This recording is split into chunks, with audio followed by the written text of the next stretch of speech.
Howdy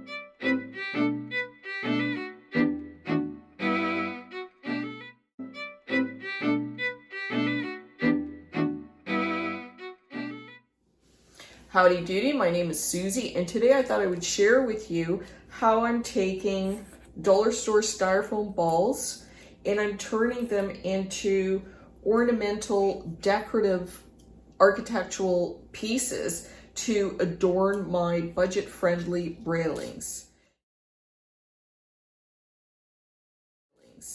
Now, I decided to make these because I really wanted a medallion in the middle of my railings just to elevate the design. I thought it would look nice, and they're quite costly. But of course, you can get foam-based exterior trim, moldings, etc. that they do make.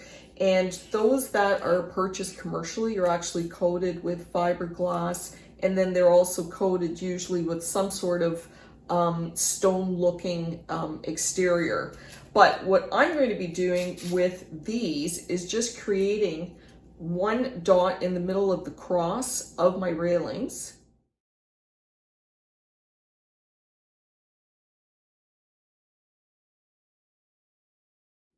And I'm going to put one half on either side just to create some interest. And these are so simple to make. So I bought all my styrofoam balls from the dollar store and I cut them in half. And when you bring them home, you can see there is a line in the middle. I don't know if you can see that, but there is a line in the middle of the ball where the two halves are joined together. And I found that in order to make a really nice cut, I used an X-Acto knife, just kind of extended it and just slowly, just sliced a little bit at a time right along the line. And obviously you're not doing this in the air, you're doing this on a stable surface so you don't cut your hands. And if you do that, then you get this perfect slice, two perfect halves, and that's what we want. So all we're gonna need for this project are the styrofoam balls, a couple of toothpicks, and that's just to hold the balls in place, a nice thick piece of corrugated cardboard, which secures the balls while they're drying. And then you're going to need some wood glue. This is outdoor wood glue that's weatherproof. It's for all seasons.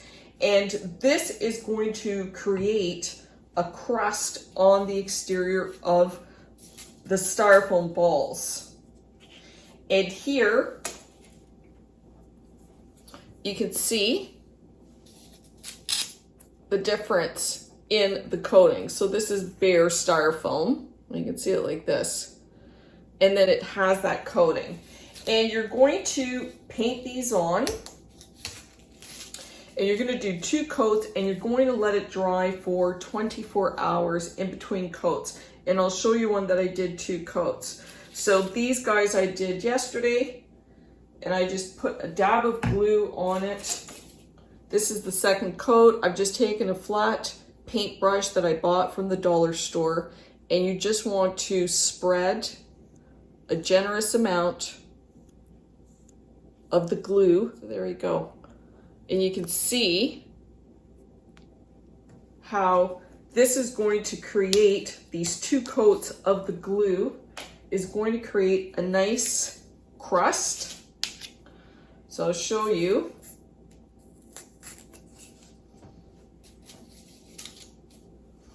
This is 2 coats of glue and this is 1 coat of glue. And you can see it's just a slightly thicker coating. It gives it a little bit more of a harder texture so that you don't bang into and dent the balls. And you can see I've got all of my exterior decorative medallions ready to go. So I've done 2 coats on those, and now I'm gonna do the 2 coats on the rest of them.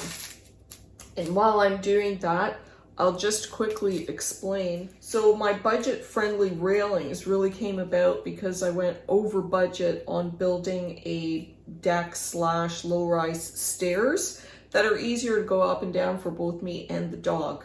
And because I kind of went bust on the budget, I was left with the stairs and the ramp, but no railings. So I did have the 4x4 posts put in. So when I'm talking about the railings and the spindles, I'm talking about the section in between your two 4x4 posts.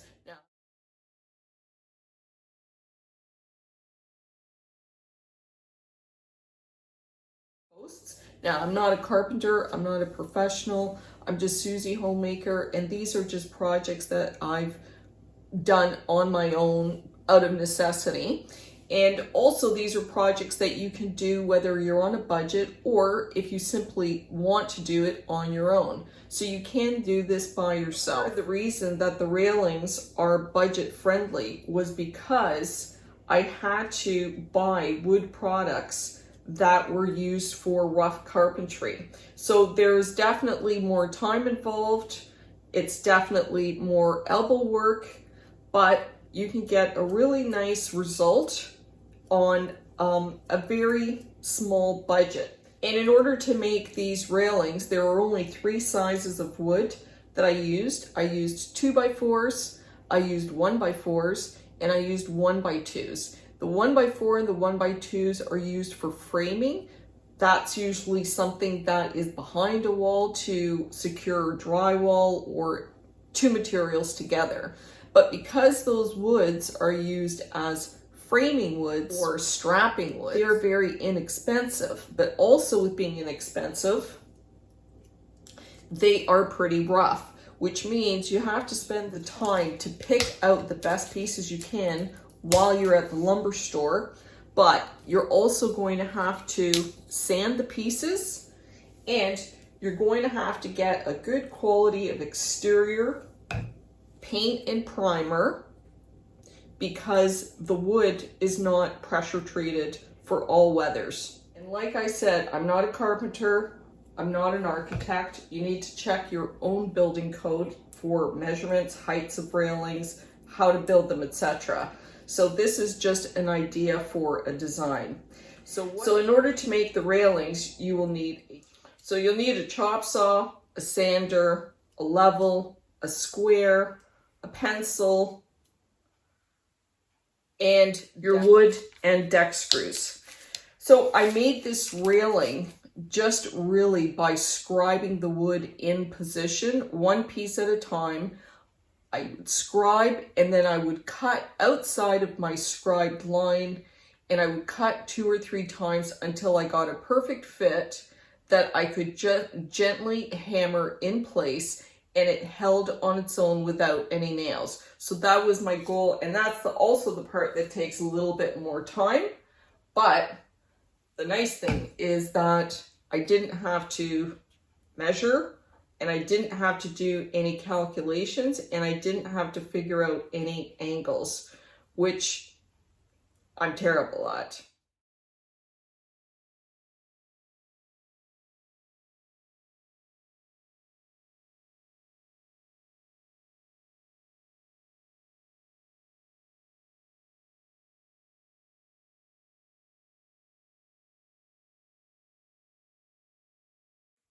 So once I scribed my piece of wood, like I said, I cut it on the outside of the line that I made, always making my piece longer than what it's going to be.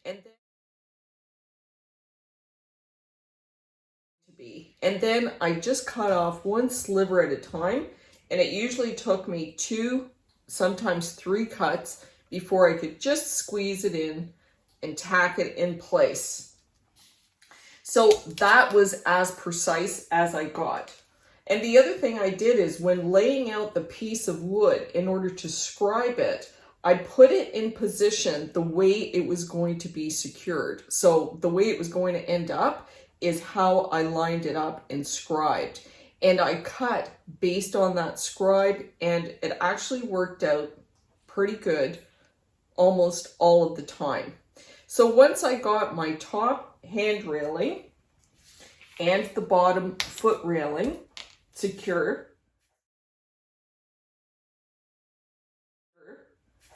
Then it was time to take my 1x4s.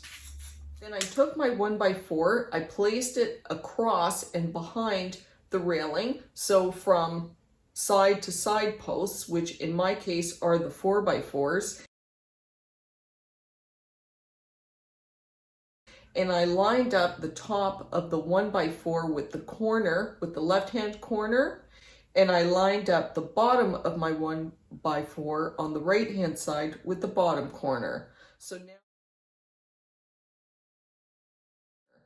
now you get this cross hatch. And you have to keep that in mind so that you do the same pattern all the way along so that it looks consistent. And once I had that in place, then I did my 2 or 3 cuts. I put it in position, and then it was snug enough that I could tap it gently with the hammer and get it in position almost to the halfway point in the 4x4. So now that I've got one cross section in place, I did the exact same thing on the opposite side. I cut it 1 to 3 times and I gently tapped it in so it held on its own until the crosses met in the center and they were very snug. Then next I took my 1x2s and I did the same thing. I measured the height, scribed, cut 1 or 2 times and put it in place. And I did one of these at a time. So I did one side and then I measured and cut the other side. I placed the 2 sides and squished the X together and I held it in place with some self-wrapping Velcro that I bought from the dollar store. Now this self-wrapping Velcro was like a second pair of hands for me, and I used it in a lot of different ways to hold up the wood while I was scribing or measuring while I was doing something else. So now that I've got my 2 1x2s that are sandwiching the X together, I was able to use some finishing nails and I added 4 of them on either side. So you can see I've got my 4x4. This is my 1x2, my 1x2, and my 1x4. So you can see how the 1x2 is not a true 1x2. It actually fits the 4x4 perfectly. It's flush, and yet it still has room to accommodate the 1x4. I think you can see it's flush on this side and it's flush on this side. And then of course, if you've got a little angle like this is where sanding just makes everything flush to smooth out those rough edges that perhaps you didn't capture. Now for really hard to get to places, I did cut the 1x2s in advance, and then I tapped in the 4 little finishing nails in advance. Then I secured it, and that way the nails were already there. It was much easier to just hammer them in place.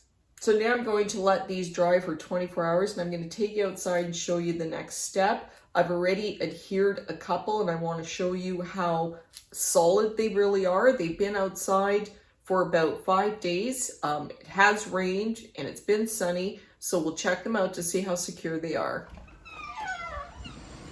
So you can see here are the railings. And you can see I've already secured this. Now it's a pretty nice coat, and it's really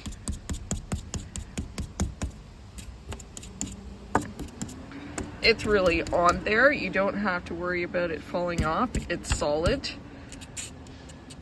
And it's got a nice crust on it, so it's secured very, very well. I'll show you the one that's not painted. So here's the one that I secured without painting it, but it does have the glue coat on it. And so you can see this is coated with glue, but not painted yet.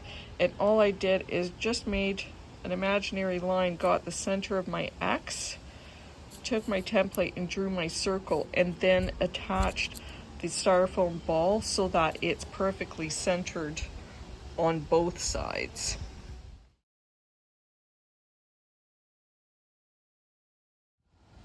So here I used small styrofoam balls to hide the head of the large concrete screws that I had to drill through into here. They're not going anywhere. And this will be coated with glue and then painted. I didn't coat it with glue in advance because it was an experiment. I wanted to see how it looked. If I didn't like it, I can just slice it off, sand it, and repaint it. For the stair section, I made a simple design just by adding a 1x4 in the middle because the angle was too steep to create an X.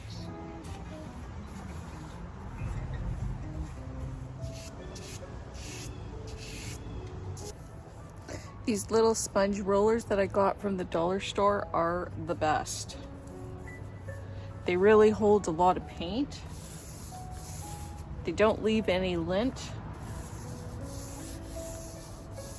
You get a smooth cover and you can really squish in the paint because it's a sponge into all those little crevices. And I'm going to do 2 coats. And sometimes you have to be a little ambidextrous. Also bought these inexpensive plastic caps. They were only $4 each and they just sit right on top. They actually come with the screws inside. If you're using the plastic caps, line up the holes, all going in the same direction. It's just a little detail to make it neat and complete. So I've got a lot of painting to do before I finish off my railings, but I think they're going to turn out fantastic. And I hope that you can take this little tip and apply it in your own way to your own products. These look great as hardware on a barn door, on planters, on window boxes.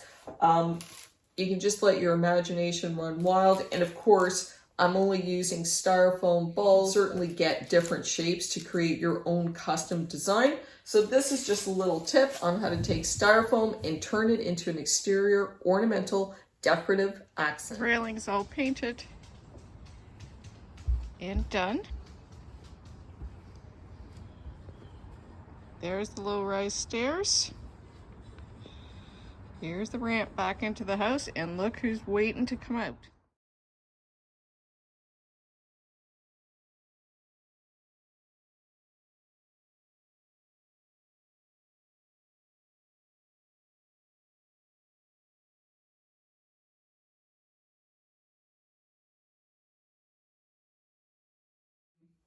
So if you try this, I hope you like it. If you like it, I hope you share it. And if you'd like to see more content, I hope you subscribe. And as always, with all projects, be careful, do a test, and do your own research. Until next time, happy crafting!